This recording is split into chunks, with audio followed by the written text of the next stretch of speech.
We can go from severe encephalitis using these peptides, where the person is completely unresponsive, young, 49, 50, 48 years old, completely unresponsive because of a viral encephalitis. Within 3 to 4 months of using these peptides, normal, walking, talking, making dinner, completely back towards the same person that they were, and not needing 30 more sessions of shockwave that never helped in the first place. This is Doctor Talks.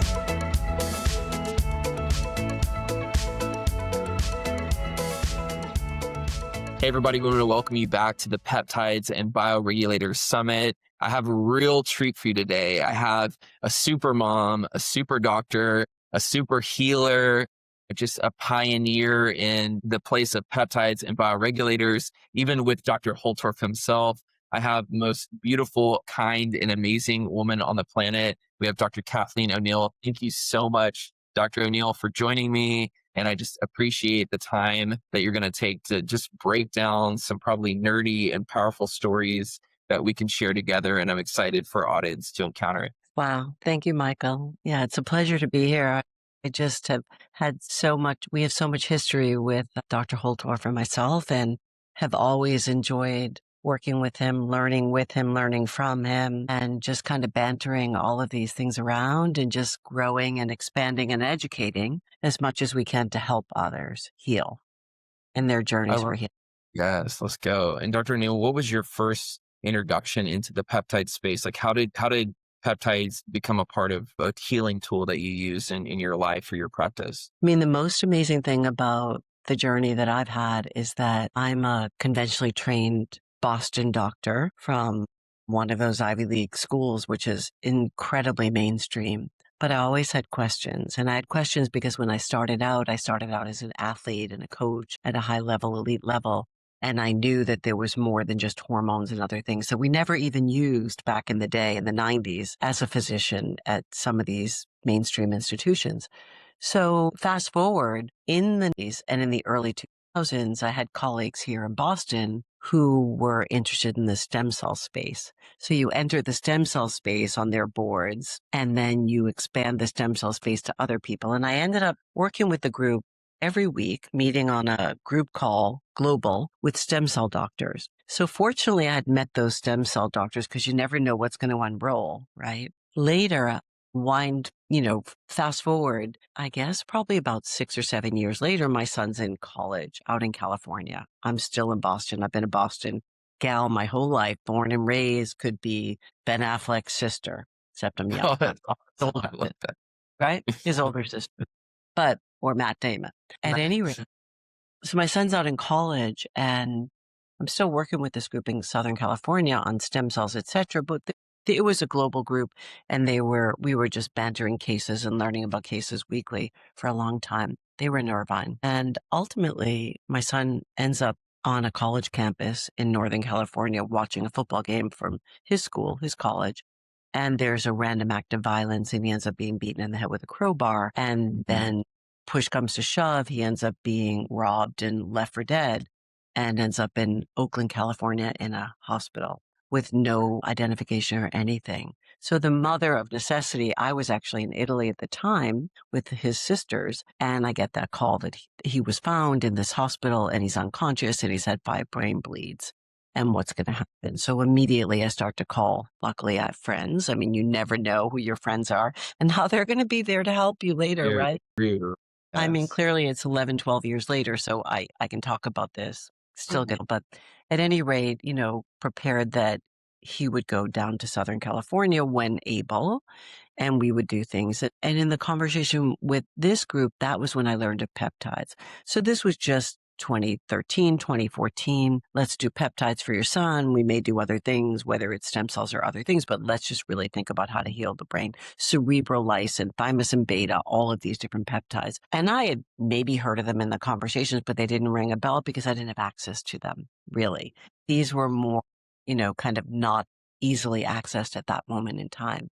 So subsequently, fast forward, my son, and I end up taking him AMA out of the hospital and driving him to Southern California where he gets treated and then comes home for treatment to Boston and takes some time off from school at USC. And he ends up being treated at home for a long time. Like it took a year to get better with all of the different treatments and continual peptide therapy, some other therapies as well, growth factors, you name it, and ultimately is fully healed from that. But that was my intro into peptides. With his case and other people kind of reaching out to me, have you heard of peptides? Which there was a bingo moment when I treated my son and I saw their healing and I learned more about them and understood their benefits versus and their safety profile, which is they have a complete safety profile, the ones that I used for my son. So learning the safety profile, digging into the research, speaking to the people who founded these particular peptides, et cetera, and going down those rabbit holes, deep diving into those rabbit holes, I then learned and thought back, bingo, to my days as an athlete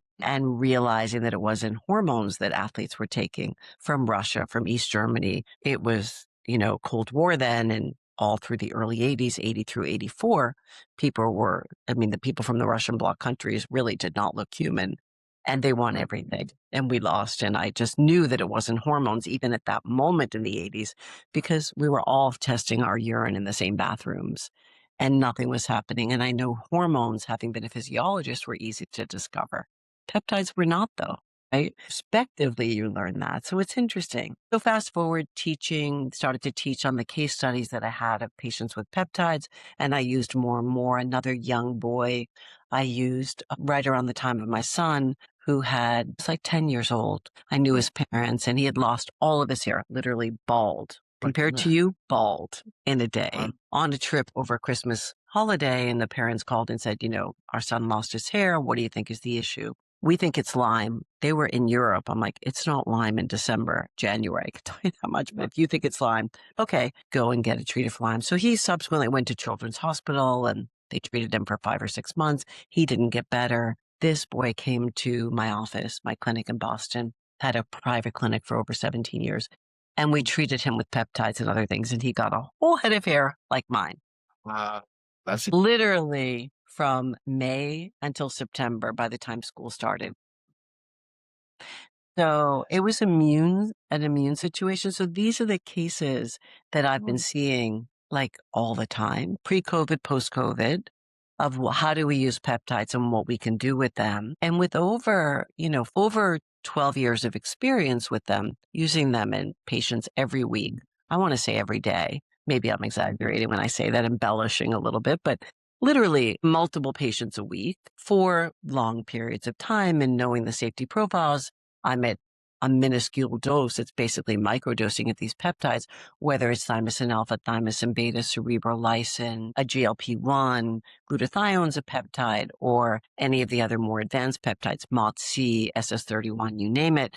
These peptides are really remarkable in their healing capability. Agreed. And that has been exacerbated since COVID, because all of the peptides used to heal the post-vaccine, the post-COVID, long COVID sequelae, I have seen miraculous changes. Man, what a journey. For sure. Neil, you're a master. I feel like when I got to talk to Dr. Holter, my brain just like exploded with like, oh my gosh. But He's amazing.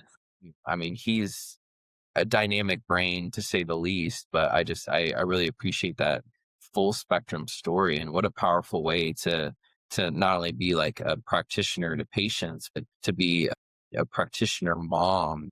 I saw mostly women and children in the clinic I was working in, and mom was at the center of healing for the family.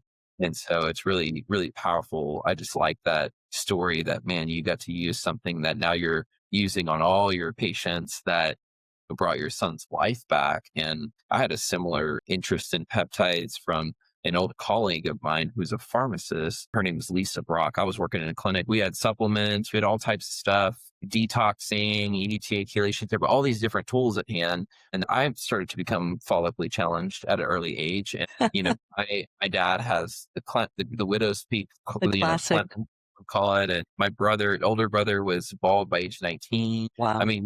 It hit us pretty hard, the androgenic, alopecia. And so I was just like, I'm going to do anything to save my hair. And I reached out to my friend Lisa, and She said, well, what stopped her daughter's hair from falling out at 12 from being a Lyme patient and having high systemic inflammation was this company, Integrative Peptides BPC Uh, 157. And that was 5 years ago. And so when I brought it into the clinic, I brought in all of their products. And I noticed not only for myself, it kept my follicles strong into my 30s, 35 now, but it helped to offset so much of my patients' systemic inflammation load that was causing things like hair loss, with all these underlying co-infections and things like that. And it's just powerful that we have access to them on the injectable or the oral side, and we can shift patients' conditions fairly quickly with a tool like a peptide or a peptide bioregulator that's much faster in the therapeutic space than just a supplement program. I don't know it's if you found. amazing.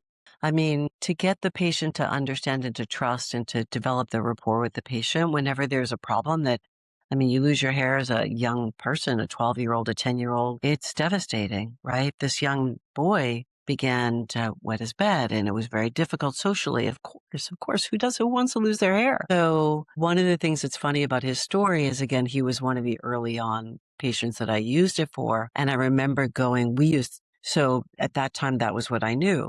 So we used GB4 predominantly. And I went to became friends with these gentlemen who have been studying thymic peptides since the 1950s. So I went to them just to kind of meet them. And they were talking amongst a group of them, the doctors and their proteges who are younger. They're now almost 90 and their proteges are much younger. And I said, hey, do you guys realize what you can do with CB4? And I showed them the pictures of the patient who had no hair and grew his hair back. And they were just like, you're using this for that? Because they're research people, MD, PhDs and others. And I'm like, why you don't? And they're like, well, that's one of the benefits of it, but it has many other reasons for being used. And so that was just opening into creating a whole new group of friends and colleagues, professional colleagues, that I could go down the path to realize I can use some of these same peptides for heart failure, which I have done, and seen the heart go from heart failure of 20% back to normal over the course of time. That's pretty remarkable. We can go from severe encephalitis using these peptides, where the person is completely unresponsive, young, 49, 50, 48 years old, completely unresponsive because of a viral encephalitis, a year and a half to 2 years unresponsive, shockwave therapy, etc. Within 3 to 4 months of using these peptides, normal, walking, talking, making dinner, I mean, completely back towards the same person that they were, and not needing 30 more sessions of shockwave that never helped in the first place. I mean, that is unbelievable. That's That is unbelievable. unbelievable. Yeah, that's man, live blowing my mind over here. Well, I'm curious, Dr. O'Neil, like what in this space, we could probably just do an immune system segment. We could probably talk for 4 hours straight. But what were some of your choice peptides that were using when these cases came in with, autoimmunity and so much dysregulation, immune system function? Did you like I know you said TB4, but did you gravitate towards like a certain subset of them that really served your patient base well? Yeah, and I think with autoimmunity, there's definitely an immune challenge, so you need to use the immune modulators, right? If you're talking Lyme, you might use one, but if you're talking general and you're trying to boost the number and the efficacy, the work, so the army guys and the bullets they have to do the job in the immune system to attack an invader and then to repair from the invader, you're going to talk the thymic peptides, whether it's TA1, thymus alpha 1, thymosin beta 4, and those can, especially beta 4, can be available orally as well as a frag, right? Or it can be available injectably. And those have been studied for 75 years, or 65 years. Again, maybe I'm exaggerating, but it's a lot. BPC has been studied for a lot of years, 35 years, 30 years, something enormous. Cerebrolysin has been studied for an enormous number of years, decades. So any of these immune modulators, thymosin alpha, thymosin beta, BPC, cerebrolysin, and even in the oral space, the pep, or any of these, all of these, depending upon your budget or the problem, do you believe they can be absorbed orally? And even now, a peptide developed by Dr. Fasano and his team, he's a Mass General, lorazepatide for heal and seal the barrier of the gut or the brain. All of those things. I mean, these have the most amazing effectiveness with the least downside imaginable. Yeah, I used to tell my patients there's no side effects, only side benefits. Like you're only going to get better and better and better. Like the pleiotropic nature of a peptide means that it's positively going to influence cellular biology in so many amazing ways that patients come in for, let's say they wanted to do the same hair protocol I was on, but then their shoulder wasn't in pain and their knee joint came back to All normal, the like time. always from BPC and TB4 and all of the tissue regenerative abilities. And I can't believe right now there's certain influencers, a lot of people actually that are anti-peptide saying that they're not natural. It's just really driving me crazy that our bodies are creating 7,000 peptides a day in a cascade of a beautiful symphony. And if you didn't have things like glutathione or things like insulin or things that are peptide in nature that inform cell biology to function correctly, we would die. And so when we're just taking amino acid structures and mimicking the power of what we found in nature through our own bodies, I can't see something as more natural as that to the forefront of how we would treat our own cellular biology, because it's literally how our bodies treat themselves. And so I just can't believe that there's like an anti-peptide movement out there. And I don't know if it's because bodybuilders and, all these people are just taking them to hack muscular biology, but I'm not necessarily interested in that. I'm interested in the fact that we're erasing chronic illness, autoimmunity, and affecting patients' lives in a very quick and efficient way. And so I just feel like that's the thing that I feel they would try and come against us with, is because we're coming against a system that keeps us sick for a long time. And you're giving testimonies that people get better in 2 months or 3 months, and Oh, it's like no, I'm talking miraculous change. it's Miraculous incredible. change. This is not even debatable in terms of the change. But I think there's a lot of noise. And you have to ask the question, Michael, about the noise. Who is making the noise? And what are the reasons that someone might make a noise? It could be that they don't have the knowledge and they're not willing to learn.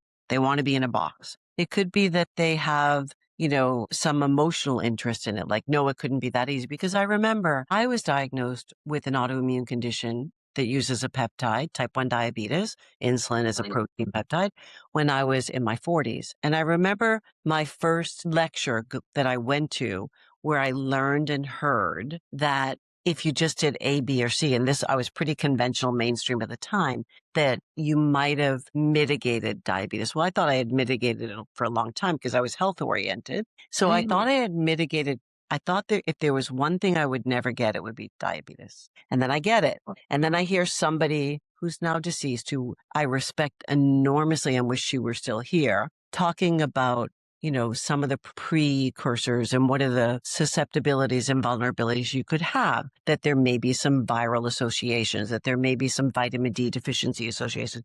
And of course, immune modulator, deficiencies, which allows you, if you have deficiencies in your immune system, your T cell system, your regulatory system, you're going to be more likely to get an autoimmune condition. So I remember how that made me feel because I didn't know anything. The difference with me and another person is that when I felt that way, and I had a lot of resistance to what I heard because I thought, are you saying I caused this? Or are you saying I might not have known something and harmed somebody or harmed myself?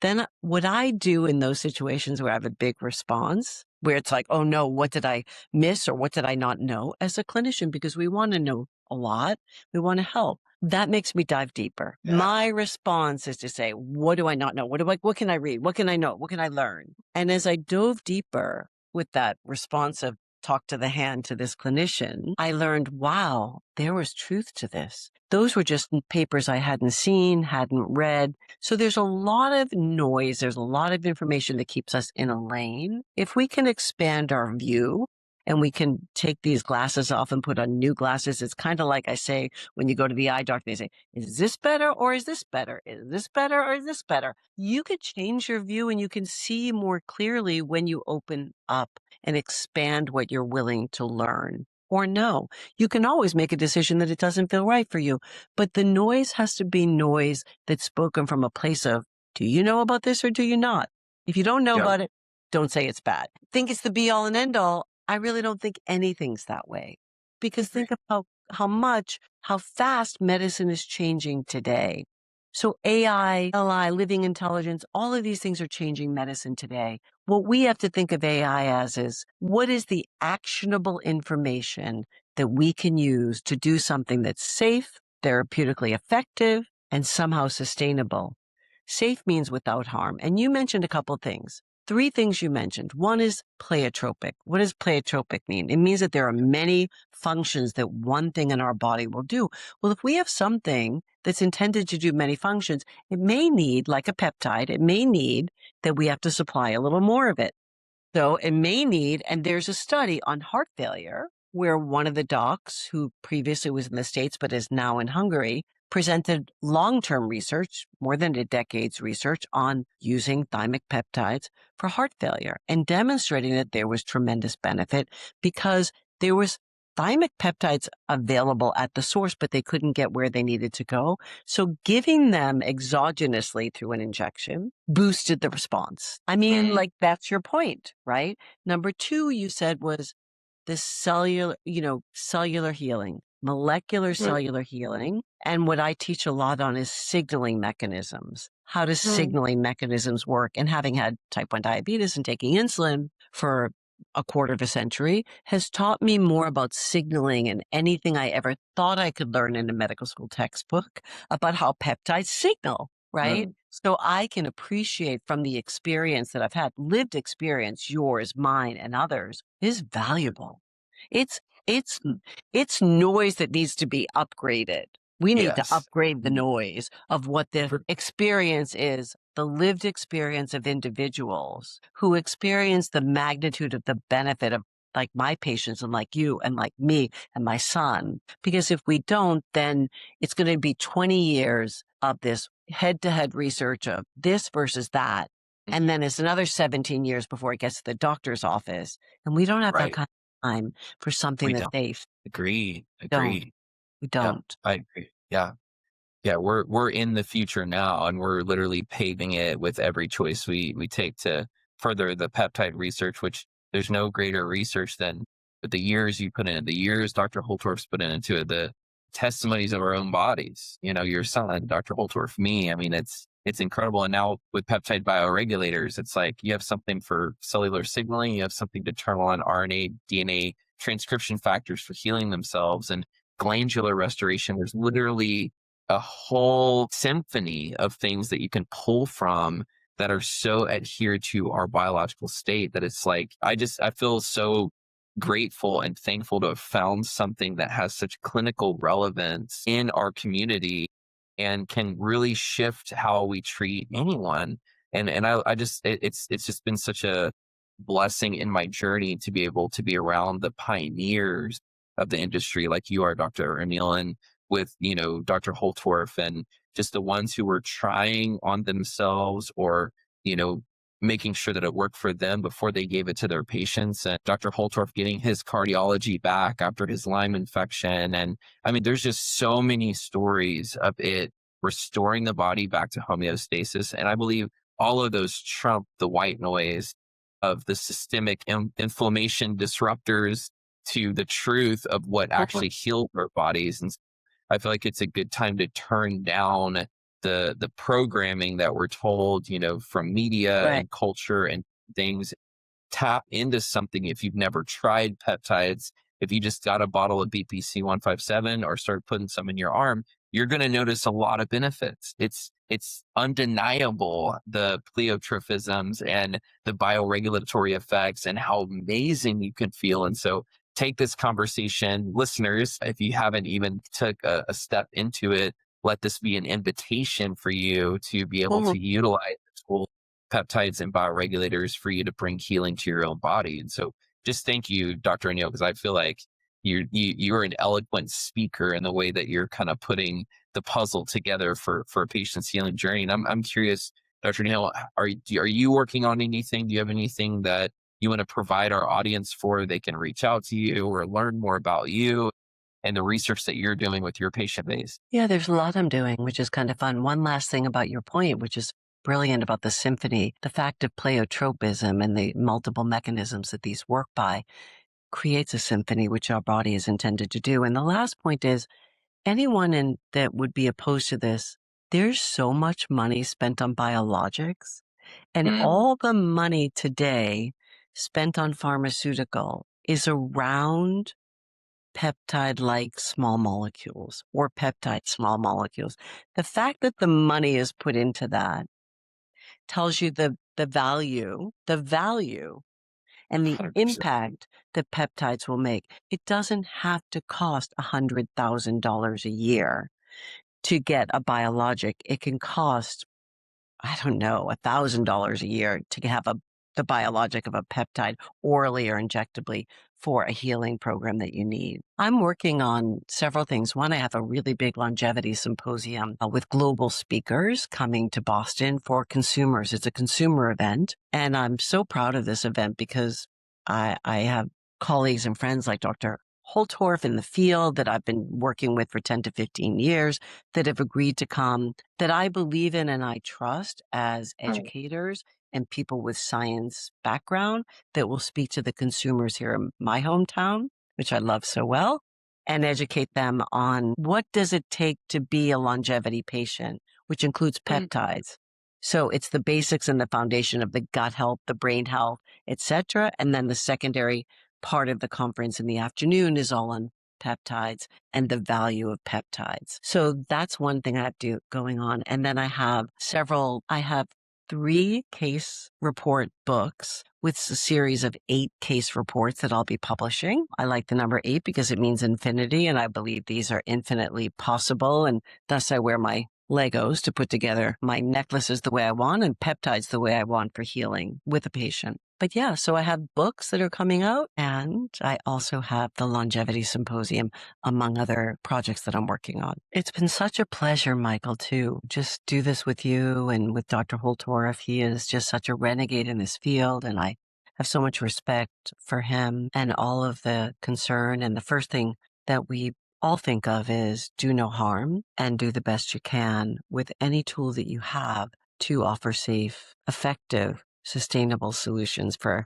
people who are suffering to help them in their healing. So I'm located in Boston, and the name of my practice is Treat Wellness, and I named it that 17 years ago as Treat for Wellness. I want people to be well.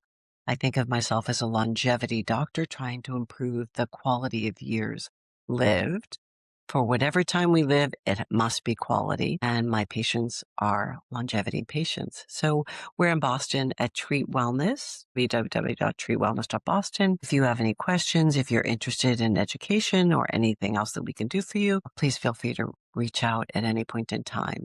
Thank you so much and have a wonderful day. And please, I implore all of you to become longevity patients and to find your own longevity doctor so that you can be the best version of yourself for all of the time that you have on this precious earth. Be well. Thank you for tuning in to Dr. Talks. We hope today's episode has enlightened and inspired you on your path to optimal health. Each day is a new opportunity to make choices that empower your well-being. For more insights and strategies, subscribe to our podcast and visit our website, www.drtalks.com. Stay connected, stay healthy, and join us next time on Dr. Talks, real talks from real doctors on the issues that matter to you most.